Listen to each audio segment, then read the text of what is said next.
Allan Kardec, portanto, vai enfrentar o materialismo marxista, porque um pouco antes, Karl Marx havia apresentado a sua doutrina. Ele era discípulo de Spencer, o materialista inglês, e estava também na Inglaterra. E curiosamente, esse Marx, que prega a doutrina que lhe tem o nome, era, como dizem os seus biógrafos, um ocioso, nunca trabalhou. Viveu sempre às expensas da esposa que era rica. E, no entanto, prega uma doutrina revolucionária que tem levado o mundo à falência, baseada em uma estrutura de natureza ética e falsamente científica. Primeiro, ele não era um filósofo, era um economista. Talvez ele entendesse um pouco de economia, mas não entendia nada de filosofia. Sendo discípulo de Spencer, ele coloca no seu tratado O Capital a melhor maneira de devastar um povo. E um dos itens principais é destruir a família, degradar a sociedade, para que se percam os padrões éticos, como estamos vendo no Brasil. Especialmente quando a digna ex-presidente da República apresentou um projeto a respeito da liberdade infantil de escolher o sexo que deseja ter. Não é importante a anatomia para o marxismo, porque o que interessa é a desordem, é a absoluta manifestação materialista, é a ausência total da dignidade ética. E então, Sua Excelência, a digna Presidente da República, apresenta esse projeto, que uma criança de 5 anos tem o direito de dizer qual é o sexo que deseja seguir. E, naturalmente, na escola, os professores deverão respeitar-lhe a identidade psicológica e não a identidade orgânica. E não deixa de ser ridículo. Que discernimento tem uma criança de 5 anos sobre sexo, que é apenas um aparelho excretor, porque não existem hormônios. O sexo ainda não está definido, sem dúvida. Mais tarde, no período da adolescência, quando a glândula pineal libera determinados hormônios e aparecem os órgãos anexos da sexualidade, é que surgem os conflitos da adolescência. É o momento em que o indivíduo, também desequipado de informações culturais, opta por esta ou aquela forma de expressar os seus sentimentos. E felizmente evoluímos de tal forma que o preconceito a respeito das expressões do sexo, não é da sexualidade, são perfeitamente toleráveis, aceitos na atualidade, como outros preconceitos contra as diferenças raciais, a conduta moral e etc. Mas é de surpreender-se que uma pessoa que se diga religiosa possa admitir uma situação dessa natureza. E então nós vemos a degradação moral no mundo, e particularmente no Brasil. Mas não são minhas as palavras. As palavras podem ser retiradas do Tratado de Psicologia do notável teólogo e psicólogo Rollo May, inglês, ou melhor, americano, que desencarnou faz 4 anos. Ele disse que os males da atualidade, da nossa sociedade em corrupção, são o sexismo, o egoísmo e o consumismo. E então, fazendo uma análise dos tormentos que assaltam a humanidade, fazendo a depressão, que se espera no ano de 2025 ser a primeira causa mortes, substituindo o câncer e as cardiopatias, diz que a depressão será o caminho do suicídio, e o suicídio será a primeira causa mortes da humanidade pela depressão. Neste momento, segundo a Organização Mundial de Saúde, existem na Terra 340 milhões de depressivos crônicos, fora aqueles que não estão diagnosticados. Em um livro publicado nos Estados Unidos, denominado O Demônio do Meio-Dia, de um grande repórter do The New York Times, Solomon, ele faz um estudo da depressão em 600 páginas e narra que ele também é depressivo. Ele já fez toda a terapêutica, inclusive as 200 terapêuticas auxiliares da medicina convencional, e que a depressão é um monstro, é o demônio do meio-dia. Depois que eu tive a ocasião de ler este livro, e um amigo americano conseguiu dele o autógrafo na sua obra em inglês, mandando-me, bem, eu não falo inglês, mas eu li a tradução em português e também li com dicionário em inglês. Como todo baiano, nós falamos todo o idioma, porque sabemos gesticular, somos meio italianos, falamos com as nossas mãos. O que me lembra uma coisa muito curiosa de italianos. Houve um acidente no navio e 2 italianos caíram ao mar.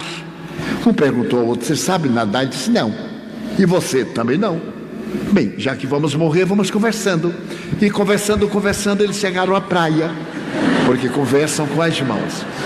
Então, eu também, de alguma forma, conversando, tenho lido algumas obras curiosas. E cheguei a uma conclusão muito peculiar sobre a depressão. Em 10 pessoas, 3 já foram depressivas. 3 são depressivas. 3 serão depressivas. E aquele que escapa vai tomar um choque tão grande que fica depressivo também. Então, nesse auditório, que eu calculo umas 2.000 pessoas aproximadamente, dentro dessa base, multiplique por 3 e veremos quanto depressivos somos. Porque também eu tenho surto, sou uma criatura humana. Mas bem, então o que observamos? Esse conflito particular na área sexual, o sexismo, porque nós abandonamos a função sexual, nobre, digna, perpetuadora da espécie, portadora do prazer no orgasmo para as manifestações emocionais.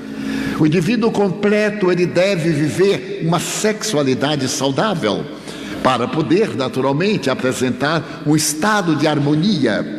Segundo o notável pai da psicologia analítica, Carl Gustav Jung, todos nós temos arquétipos: o ego, o self, a sombra, mas principalmente o ânimos e a ânima.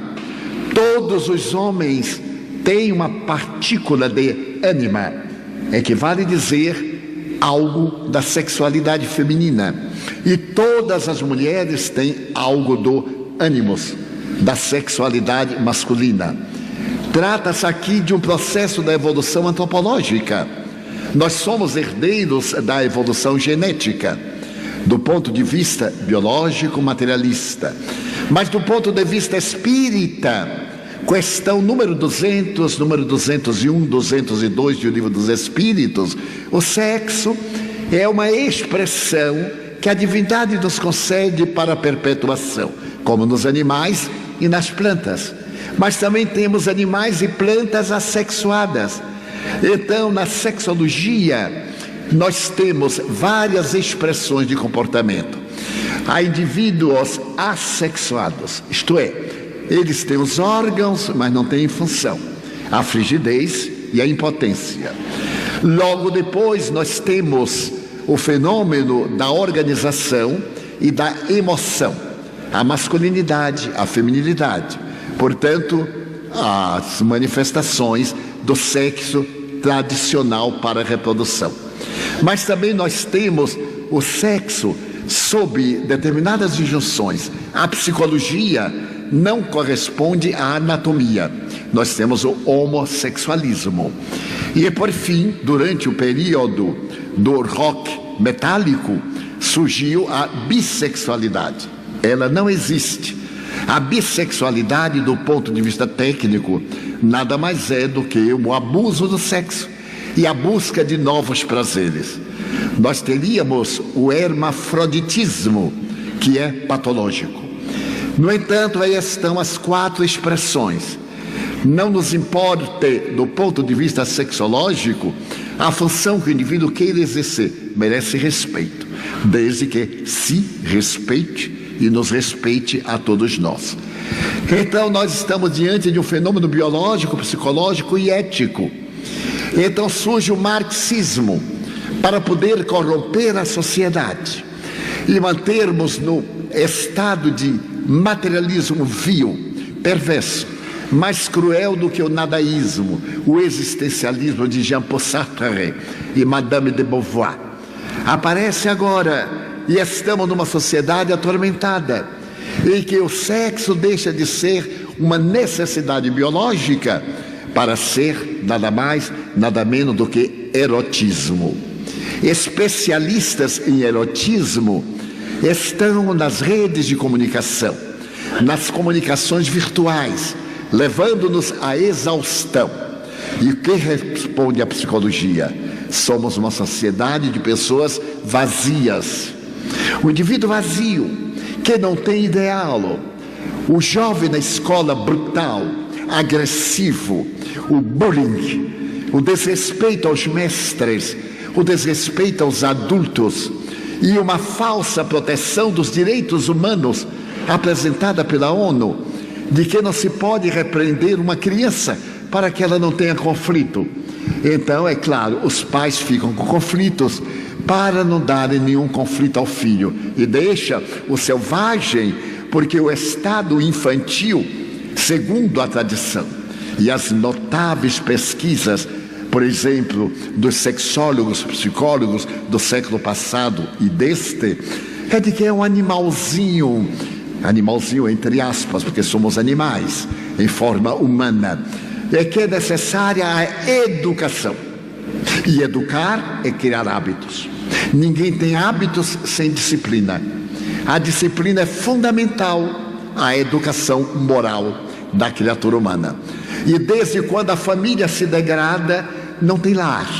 E nós vemos hoje a escola transformada num campo de batalha, com exceção das escolas militares no Brasil. Por quê? Disciplina. A disciplina dá dignidade. E é exatamente o que, certo dia, Emmanuel, o guia espiritual da maior antena paranormal da humanidade nos 2 últimos séculos, Francisco Cândido Xavier, narra quando lhe apareceu o Espírito Emmanuel e convidou para ser a ponte entre o mundo espiritual e o mundo terreno. Ele perguntou: e o que é que eu devo fazer? E o mentor lhe disse: 3 condições são indispensáveis. E ele, sorrindo, perguntou: primeira, disciplina; segunda, disciplina; terceira, disciplina.